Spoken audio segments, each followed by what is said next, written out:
Hey guys, welcome back to the Geography Academy. Remember, this video is just a small part of a much larger course that's available below if you just follow the links and instructions.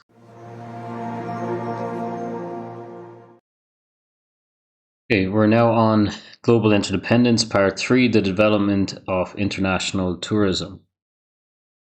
Tourism then is temporary movement of people. It can be in domestic tourism or international tourism, and generally the purpose is leisure businesses. And we can see then the different types down below. Leisure tourism is like a beach holiday. Cultural tourism, temples in India, for example. Adventure tourism, then active tourism, I should say as well. Can be similar in some cases to leisure tourism, just depends, but something more specific.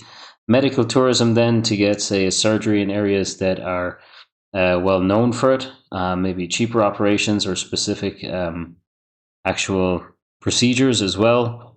Ecotourism, as an example, there as well, developing this sustainable approach to tourism with the local environment. So making sure that the tourism is benefiting the environment and people are making money from the environment. So it's a kind of connection with the environment there and industry. So tourism is growing rapidly around the world, and we see this with rising incomes from the 1950s, more disposable income, globalization, increase in connection, and free travel, or the freedom to travel as well with globalization. So the growth of low-cost airlines as well, and bigger companies, and multiple airports, and major transport hubs then help to reduce the cost and give people multiple options now.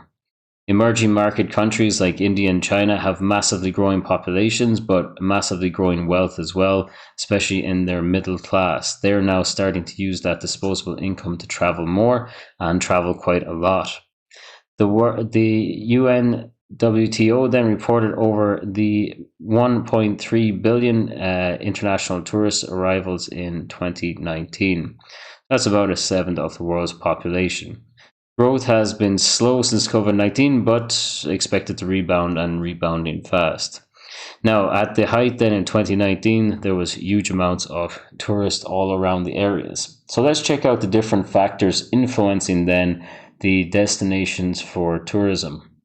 We can see patterns shaped around natural environment, multiple things: climate, landscape, seasonal change. Climate's a very big one, as tourists tend to move from areas from their own climate into an unfamiliar setting. And we see this in the Mediterranean, for example, Spain, areas like Costa del Sol, and this guarantees sun for residents of Northern Europe, for example. So people who would live in colder, darker winter months and milder temperatures will then be seeking opposite then in sunny weathers and hot summers. And more guaranteed than high pressure systems, which bring blue skies and clear weather. The tropical climates then, like Thailand and Maldives, offering year-round beach tourism with temporarily reduction in this season during the monsoon season, for example, where they have more rain. The beauty and natural landscape as well attracts many people. So this could be natural ecosystems like coral reefs, mountains, alpine areas like the Swiss Alps, having resorts like Zermatt, and having also the idea of winter sports there as well. That kind of brings in nicely to the concept of the seasonal variation too, where we can see areas peak tourism during certain seasons, like in the Caribbean.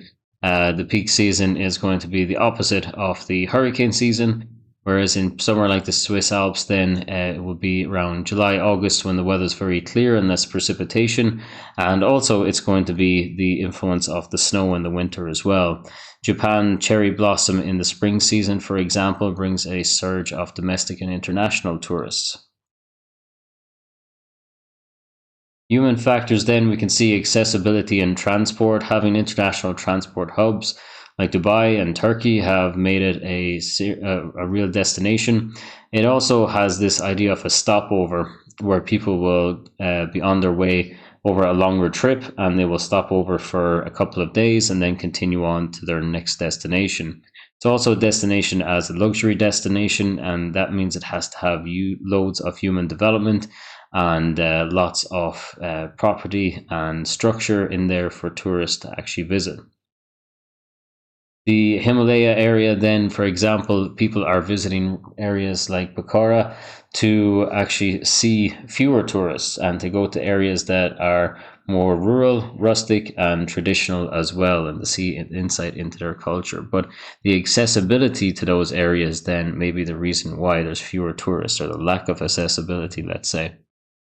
Infrastructure is very important, has to be built and prepared for tourists. So things like sanitation, restaurant, and accommodation.